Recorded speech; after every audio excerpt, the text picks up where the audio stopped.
আসসালামু আলাইকুম। অনেক দিনের স্বপ্ন এগ্রো ফার্ম করব কৃষির সাথে সমন্বয় করে। ইনশাআল্লাহ শীঘ্রই এটা হবে একদিন।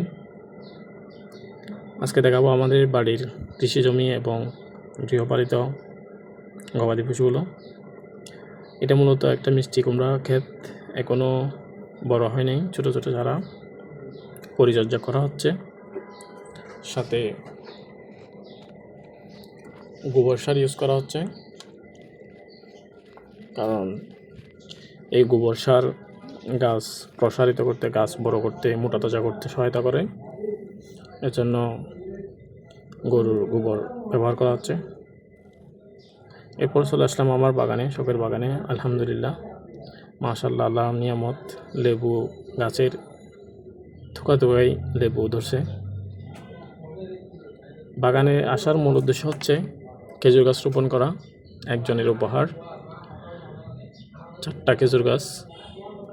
অনেক দিন ধরেই বাগানের মাটিগুলা না খোঁড়ার কারণে শক্ত হয়ে গেছে, সেজন্য কোদাল দিয়ে ঘাসগুলা পরিষ্কার করে মাটিগুলা গুঁড়ো করে নিচ্ছি।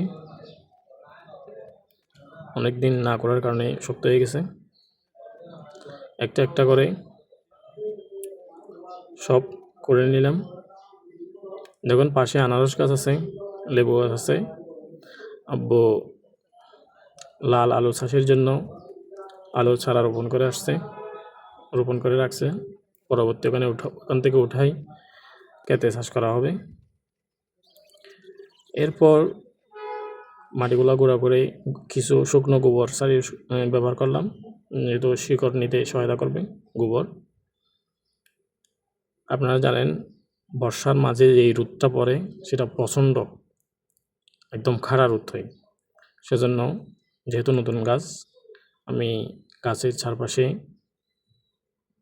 কলা গাছের পাতা দিয়ে দিলাম, যেন সরাসরি রোদটা গাছে না পড়ে। এবং শিকড় নিতে সহায়তা করার জন্য হালকা পানি দিয়ে দিলাম, যেন তাড়াতাড়ি শিকড় চলে আসে। ঠিক ডান পাশে আমার আগে বাগানের প্রথম রোপণ করা একটা খেজুর গাছ, আলহামদুলিল্লাহ অনেক বড় হয়ে গেছে। সেটার আপডেট দিব ইনশাআল্লাহ একদিন। এরপরে আসলাম বাড়িতে।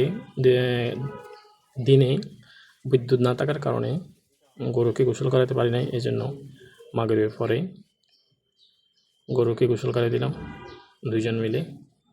আপনারা জানেন, গরুকে যত আদর যত্ন করবেন তত খাবার দাবার বেশি খাবে, আর খাবার বেশি খাইলে দেখবেন গরু মোটা তাজা হয়ে যাবে। মূলত আমাদের 2টা জিনিস ব্যবহার করা হয়, একটা হচ্ছে ওই শুকনা খড় আর কাঁচা ঘাস, এবং খুরা বলে যেগুলা, ওই ভুসি দানাদার বলতে, এগুলাই ব্যবহার করা হয়, আর জম ব্যবহার করা হয়। আলহামদুলিল্লাহ, এবছর আমাদের 4টা গরু আছে, যদিও সাইজে একটু ছোটো। প্রকৃতির সাথে থাকলে ভালোই লাগে, আলহামদুলিল্লাহ। এটা আলাদা একটা অনুভূতি, আলাদা একটা তৃপ্তি। সবাই ভালো থাকবেন, সুস্থ থাকবেন। আসসালামু আলাইকুম।